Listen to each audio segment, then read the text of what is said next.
Olá, que bom, não é? Mais uma semana para a gente estar juntos, dando continuidade à leitura do nosso livro atual, que é o Gaia, de Leandro Motin. Hoje eu vou ler para vocês, em primeiro lugar, um texto onde o autor diz como ele vê o Tibete. Então, chama-se assim, Como eu vejo o Tibete.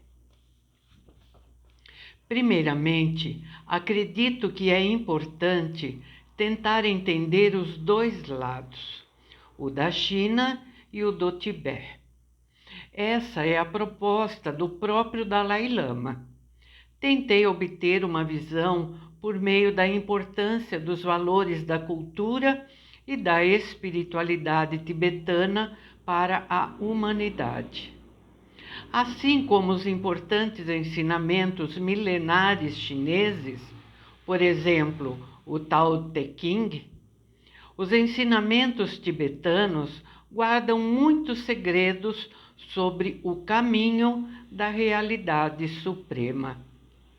Décadas atrás, Einstein já afirmava que se existe uma espiritualidade que pode lidar com as necessidades científicas modernas, essa seria o budismo.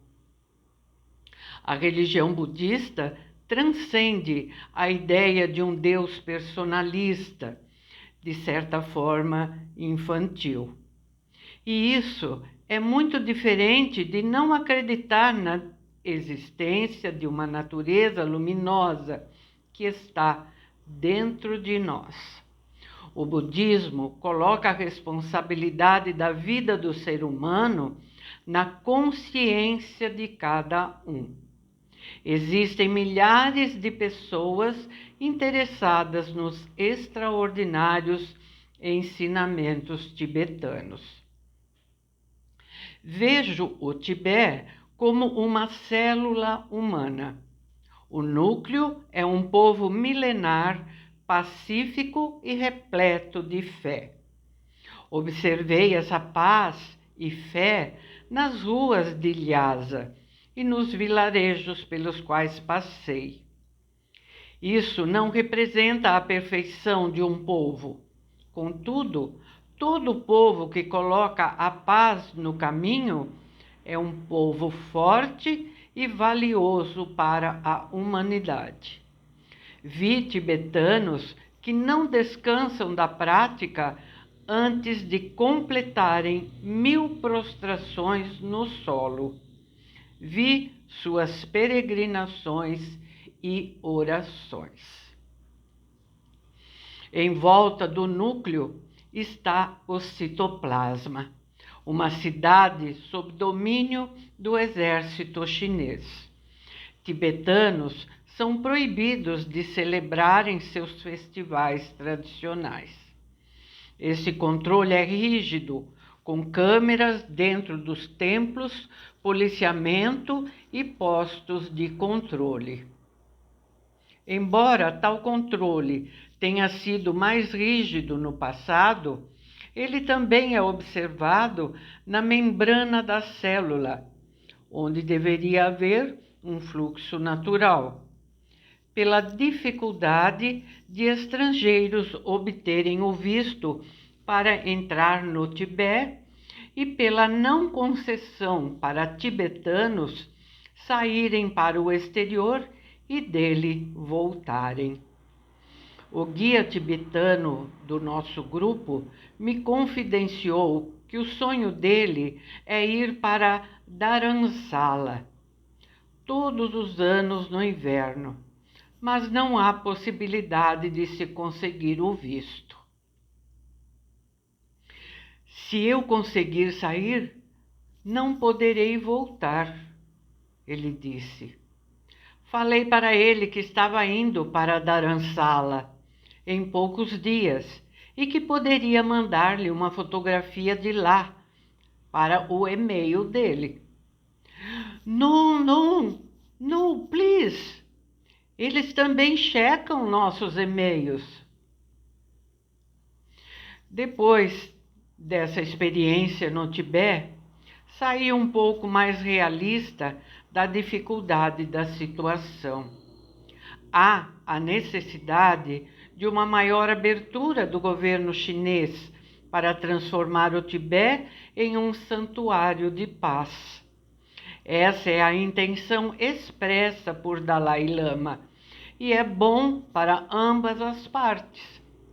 Após presenciar aqueles raios luminosos de fé, ficou a certeza de que nada é impossível.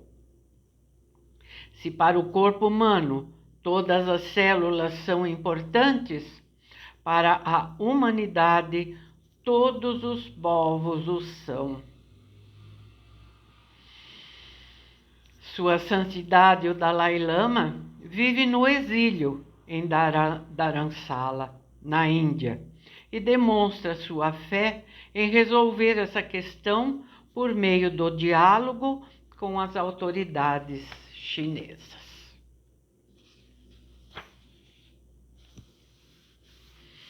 Bom, nós vamos entrar agora em outro capítulo do livro que se chama Na Presença de Sua Santidade, o Dalai Lama.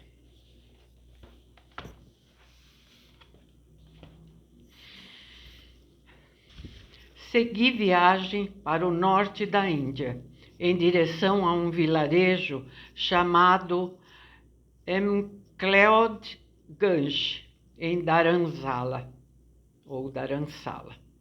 onde Sua Santidade, o Dalai Lama, vive exilado há várias décadas, juntamente com uma comunidade de origem tibetana. Sentia uma vontade muito grande de ficar perto dele fazia anos. Na primeira viagem à Índia, não foi possível, e dessa vez sentia que o sonho iria se tornar realidade. Vi no seu site, que é o www.dalailama.com, que existia a possibilidade de se participar de seus cultos no templo que fica ao lado de sua residência. Além disso, recebi pela internet a confirmação do meu pedido de participação no retiro de 10 dias em silêncio no Centro de Meditação Tushita, curso de introdução ao budismo Mahayana, em Dharamkot, vilarejo vizinho, que fica a apenas 15 minutos de caminhada pela montanha do templo de Sua Santidade. Cheguei ao aeroporto de Delhi com a tranquilidade necessária a todo mundo que se aventura pela Índia. Do aeroporto, tomei um ônibus que cruzou a cidade até a rodoviária. Depois de uma longa espera, do meio-dia às 6 horas da tarde na estação rodoviária, finalmente entrei no ônibus, que já se encontrava lotado.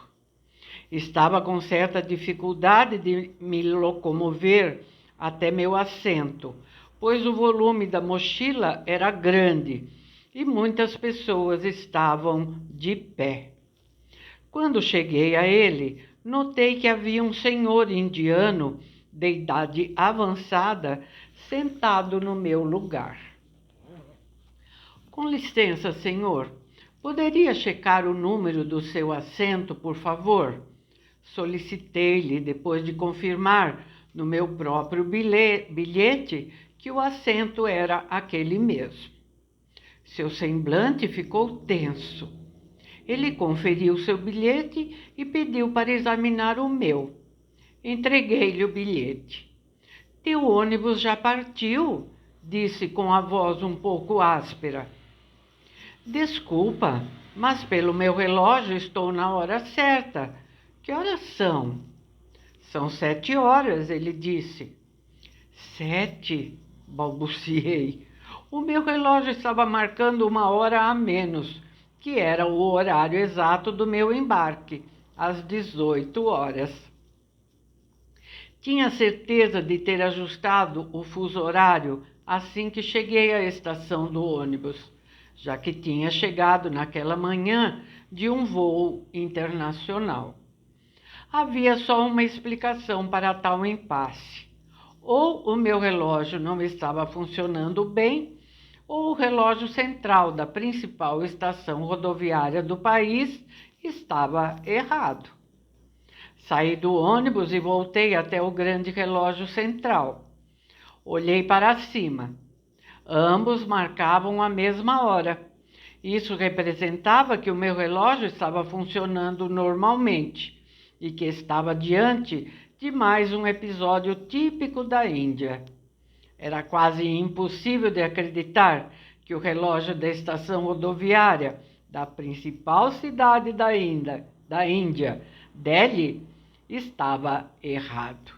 Mas estava. Perplexo e cansado, dirigi-me à cabine de compra de passagens e o vendedor disse que não era culpa dele o relógio estar errado. Depois de alguma insistência, ele trocou minha passagem para um ônibus que partiria às 22 horas, o que completaria mais de 10 horas de espera na estação. A viagem no ônibus foi inesquecível. Resumidamente, o ônibus era de categoria inferior ao primeiro e parecia uma carcaça velha. Não havia cinto de segurança nas poltronas. Não me lembro de nenhum ônibus na Índia que disponibilizasse esse importante acessório. E o motorista dirigia aquele veículo por estradas ruins como um piloto de Fórmula 1. Havia 4 ou 5 passageiros apenas. De vez em quando, em meio ao breu da noite e ao ruído alto do motor, alguns reflexos de luzes da estrada me permitiam olhar para o semblante deles, para tentar encontrar algum naco de tranquilidade em suas faces. Lembro-me do motorista fazer curvas de maneira audaz em estrada de terra batida. Como a viagem levou a noite toda, por vezes pestanejava e, quando acordava, levava um grande susto. Foi um filme de terror. Todavia, o lado bom da Índia é verdadeiramente muito bom. O ônibus chegou à estação final com o sol já estendendo seus primeiros raios para aquecer aquela manhã fria nas montanhas de Dharamsala. Daquele ponto, um táxi me conduziu por uma estrada ascendente, cruzou por McLeodganj e me deixou em Dharamkot, no alto da montanha, de onde é possível avistar alguns picos da cordilheira do Himalaia. No caminho pelas montanhas, o esplendor e a pureza da floresta me ajudavam a liberar a tensão da viagem e, aos poucos, proporcionavam uma volta ao estado natural de calma. Afinal, estava na mesma montanha que o Dalai Lama. Minha atração pelos ensinamentos de Sua Santidade tinha iniciado décadas antes, por meio da leitura de seus livros. Lembro-me de ter sentido algo muito bom no coração ao ler sobre as 4 nobres verdades de Buda. A vida é cheia de sofrimento. O sofrimento tem uma origem. É possível alcançar a cessação do sofrimento e existe um caminho para isso. Acho que todo coração humano sonha em encontrar o referido caminho. Quando sentimos a bússola do coração vibrar, é importante seguir na direção indicada. Durante a leitura, lembro-me de ter ficado extremamente inquieto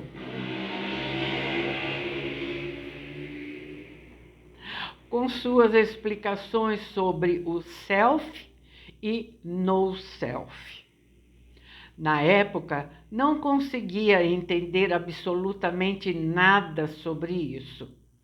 Todavia, a atração por seus ensinamentos, sempre de bondade, sobre a complexa natureza humana, era muito forte. O livro é um instrumento valioso, que pode viajar para horizontes distantes, mas é muito gratificante o sentimento de fazer o caminho inverso, para ver o escritor de perto, principalmente quando se trata de um Bodhisattva. Nota de rodapé, Bodhisattva da compaixão. A nota de rodapé diz: no budismo, um Bodhisattva é um ser sattva iluminado, Bodhi. Tradicionalmente, um Bodhisattva é uma pessoa que, movida por grande compaixão, gerou Bodhicitta, que é o desejo espontâneo de atingir o estado de Buda para o benefício de todos os seres sencientes. Sabia que, como ser humano, ele era um homem simples. Contudo, na sua mensagem, a sabedoria que tem ajudado a transformar vidas no mundo inteiro e guiado pessoas em direção à libertação da mente condicionada. Não é à toa que Dalai Lama significa oceano de sabedoria. Nos dias seguintes, ouviria o próprio Dalai Lama que o caminho espiritual vai além de todas as religiões. Sua voz dizendo, abre aspas, beyond religion, que quer dizer além da religião, era tudo o que meu coração queria ouvir.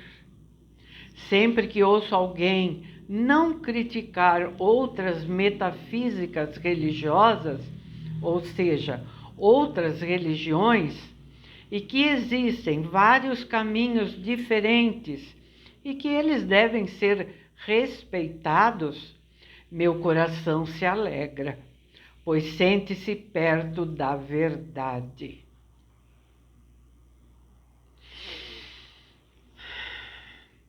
Quando um funcionário do Centro de Registro de MacLeod-Ganj me falou da possibilidade de as pessoas participarem de um encontro pessoal com Sua Santidade, fiquei muito excitado.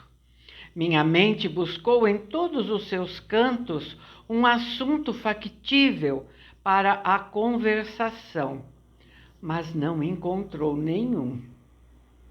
Depois da ebulição mental, acalmei-me e entendi que estava ali somente para ouvir, e que isso seria meu prêmio. Pela internet, acompanhei a programação de sua agenda. Como ele viaja muito, a confirmação de seus ensinamentos e cultos naquele período em que eu estava no norte da Índia já me dava a sensação de estar no lugar certo e na hora certa. Senti essa sintonia em diversos momentos da viagem. Entre um ensinamento e outro havia um espaço de vários dias, e o retiro de silêncio no Tushita Meditation Center se encaixou perfeitamente. Então, pela primeira vez na viagem, tinha a agenda do mês definida. Ensinamento do Dalai Lama, 3 dias. Curso de meditação no Tushita Meditation Center, 10 dias. E novo ensinamento do Dalai Lama, 4 dias. Como havia chegado com bastante antecedência, minha programação para aquela semana e meia se resumia a 2 coisas: fazer um trabalho voluntário com crianças tibetanas e curar uma tosse persistente que me impossibilitaria de qualquer meditação em grupo. Como sou graduado em odontologia, candidatei-me a fazer um trabalho de prevenção bucal nas escolas do vilarejo. É um trabalho importante, já que a comunidade jovem consome o açúcar branco industrializado de maneira similar ao mundo ocidental, como chocolates e balas. Preparei a apresentação, adquiri escovas de dentes e material básico de higiene oral e, finalmente, bati à porta de um dentista indiano para pedir emprestado um jaleco branco. Lembrei-me das palavras de um senhor que encontrei ainda no início da viagem sobre o significado do trabalho voluntário e como ele é sempre desafiador, porque exige um estudo do que as pessoas que você vai ajudar realmente precisam. Ou seja, o trabalho voluntário é uma arte. Além disso, é necessária boa motivação para sair da inércia e ser criativo diante dos desafios. Abre aspas, você nunca vai esquecer seu primeiro dia de trabalho voluntário. Fecha aspas. Foi a frase que ele disse e que ficou fortemente gravada em minha memória. De fato, foi o que aconteceu nas escolas de McLeod-Ganj. Nunca me esquecerei das crianças pequeninas após a manhã de instrução de higiene oral e cuidados com o sorriso. A pedido da professora, cantaram uma música em tibetano. Senti a pureza do canto delas, como se fossem pássaros jovens e alegres na copa de uma árvore. Isso me emocionou e me fez sorrir. Também não esquecerei as crianças numa outra escola me rodeando e me abraçando. Foi uma das maiores gratificações que recebi na profissão, e aquilo foi real para mim. Que lindo, né? Concomitantemente à espera pelos ensinamentos do Dalai Lama, eu buscava solução para a tosse, que já durava dias e madrugadas, principalmente madrugadas. Fui a um centro de atendimento médico tibetano. Depois de um centro de medicina ocidental, tomei pó medicinal, comprimido antialérgico, antibiótico, respirei vapor d'água, fiz bochecho com água quente e sal e permanecia mais tempo no vapor do chuveiro durante os banhos. E nada. O dia do culto com o Dalai Lama estava próximo e a tosse persistia. Nessas horas é importante não ficar pensando muito e entregar o problema para Deus ou para o universo resolver. Bom, acho que já temos um bom tempo de vídeo, não é? Acho que eu vou parar por aqui, porque aí ele vai contar de uma outra atividade que ele fez para descontrair, né? Ele esqueceu um pouco da tosse, tá? Então, isso aqui vai ficar para o próximo vídeo, tá ok? Muito bom. Obrigada, viu, gente, por estarem aqui comigo mais uma vez. E agradeço os likes, os comentários e tudo mais que vocês já sabem, não é? Se você está chegando aqui agora, se inscreva no canal. É só um cliquezinho ali, é de graça. E você vai estar ajudando o canal a crescer, tá bem?